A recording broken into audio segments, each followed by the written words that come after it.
Jonas, seorang pemuda, menghadiri pemakaman neneknya bersama orang tuanya. Neneknya meninggal setelah terjadi kecelakaan. Beberapa bulan kemudian, orang tua Jonas sedang dalam perjalanan dengan mobil sambil membicarakan hubungan yang tegang antara ayah Jonas dan kakeknya Jonas. Tiba-tiba, sebuah mobil melaju dari arah berlawanan. Ayah Jonas berusaha menghindar, tetapi mobil mereka keluar jalur dan menabrak pohon. Tragisnya, tidak ada yang selamat dari kecelakaan itu. Beberapa hari kemudian, Jonas menghadiri pemakaman orang tuanya. Jonas ditemani oleh teman-temannya, Florian, Jule, dan Nina. Diliputi kesedihan, Jonas merasa sedikit terhibur ketika Nina berusaha menghiburnya. Setelah pemakaman, keluarga dan teman-teman berkumpul di rumah kakeknya, Frederick. Frederick mendekati Jonas dan meyakinkannya bahwa Jonas tidak perlu pindah ke Bavaria untuk tinggal bersama bibinya. Sebaliknya, Jonas bisa tinggal di pulau itu sampai usianya genap 18 tahun. Setahun berlalu, dan rasa sakit Jonas mulai mereda. Suatu pagi, Jonas bertemu teman-temannya dengan sepeda saat mereka berangkat ke sekolah. Di sekolah, seorang wanita masuk ke kelas dan meminta semua siswa mengikutinya keluar. Wanita itu mengumumkan bahwa guru mereka, Tuan Meineke, mengalami kecelakaan saat liburan di Majorca dan tidak akan kembali. Wanita itu memperkenalkan diri sebagai Helena, guru bahasa Jerman baru mereka. Setelah kelas, Jonas dan Florian sedang duduk di luar sekolah sambil mengobrol. Helena mendekati mereka dan menanyakan apakah mereka punya waktu sepulang sekolah untuk membantunya merakit perabotan di rumah barunya. Nina, yang mendengar percakapan itu, langsung menawarkan diri untuk ikut membantu. Sepulang dari sekolah, mereka berkumpul dan pergi ke rumah Helena. Di sana, Jonas dan teman-temannya mulai merakit lemari pakaian, sementara Nina memilih untuk merapikan karpet di lantai bawah. Saat mencari perlengkapan, Nina menemukan sebuah koper bertuliskan Majorca di lemari penyimpanan. Tiba-tiba, Helena muncul dan terlihat bingung melihat Nina di sana. Nina menjelaskan bahwa Nina sedang mencari sepotong kayu untuk dipotong. Helena memberikannya, tetapi jelas Helena memperhatikan bahwa Nina melihat label di koper itu. Di lantai atas, Jonas dan Florian berhasil menyelesaikan perakitan lemari pakaian.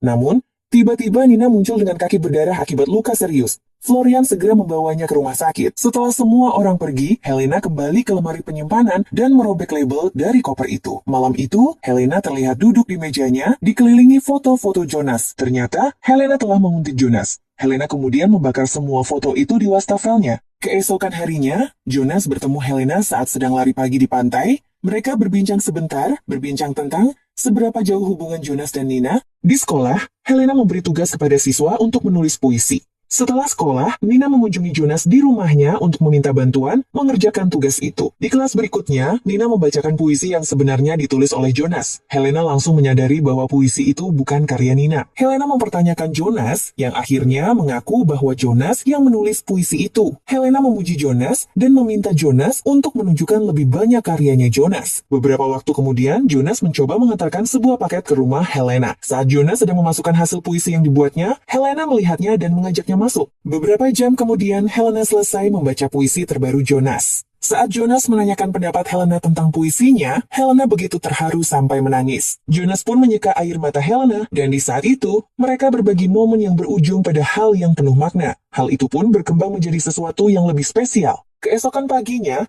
Jonas bertemu Helena dalam perjalanan ke sekolah.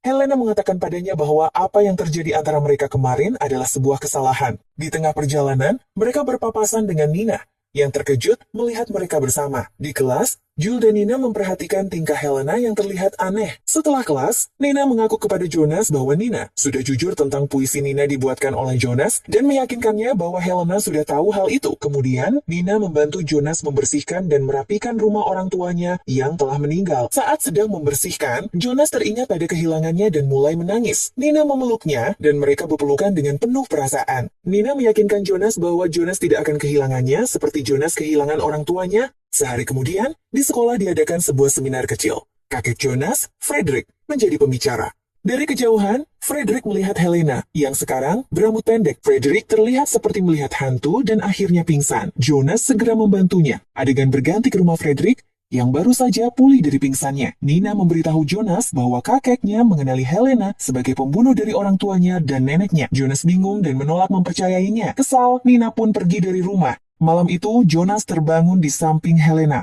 Mereka menatap satu sama lain dan hubungan mereka semakin dekat.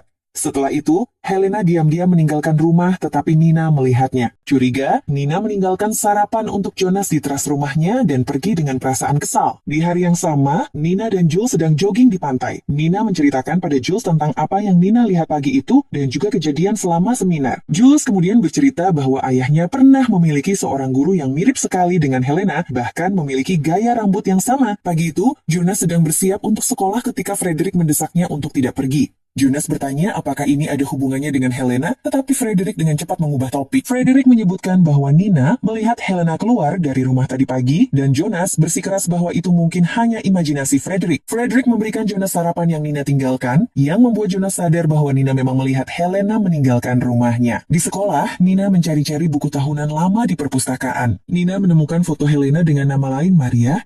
Tiba-tiba, Helena masuk ke perpustakaan. Nina menghadapinya dan menanyakan mengapa Helena datang ke pulau itu. Helena tampak takut bahwa Nina akan menceritakan semuanya pada Jonas, dan Helena mengancam Nina. Sementara itu, Jonas sedang menjelajahi koridor sekolah, mencari Nina. Helena mencegatnya dan menuntunnya ke arah yang salah, seolah ingin menjauhkannya dari Nina. Kembali ke perpustakaan, Helena berusaha menyembunyikan tubuh Nina. Helena menggunakan selotip dan tali untuk membungkus jasad itu dengan tirai, lalu membawanya ke mobilnya. Dalam perjalanan, Helena tiba-tiba menyadari bahwa Helena lupa membawa sepeda Nina. Helena pun kembali ke sekolah untuk mengambilnya. Sementara itu, Jonas bertemu teman-temannya di pantai dan bertanya apakah mereka melihat Nina. Mereka memberitahunya bahwa Nina terakhir terlihat di sekolah pagi itu. Di sisi lain pantai, Helena membuang mayat Nina ke laut. Kemudian, adegan berganti ke Helena yang sedang menggiling bubuk di rumahnya. Tiba-tiba, Helena menerima pesan dari Jonas yang ingin bertemu sesegera mungkin. Saat pertemuan mereka, Jonas memberitahu Helena bahwa Nina hilang. Helena dengan tenang meyakinkannya, menyarankan bahwa Nina mungkin cemburu setelah melihat mereka bersama pagi itu. Helena mengusulkan agar mereka tetap berteman saja, tetapi Jonas menolaknya. Mereka pun menghabiskan malam bersama. Keesokan paginya, Frederick membangunkan Jonas untuk memberitahunya bahwa tubuh Nina telah ditemukan di pantai. Jonas dan Frederick segera menuju ke lokasi. Di sana mereka melihat ibu Nina yang hancur karena kehilangan putrinya. Frederick, yang tidak tahan melihat situasi itu, pingsan lagi dan harus dilarikan ke rumah sakit. Jonas dan Florian mulai curiga bahwa kematian Nina bukanlah kecelakaan biasa. Di perpustakaan sekolah, Jules menyampaikan kecurigaannya kepada Jonas dan Florian. Mereka mencari buku tahunan lama, tetapi menemukan beberapa halaman yang hilang. Mereka kemudian memeriksa situs web sekolah dan menemukan foto Frederick bersama seorang wanita bernama Maria. Mereka pun mengetahui bahwa Maria telah tenggelam beberapa tahun yang lalu.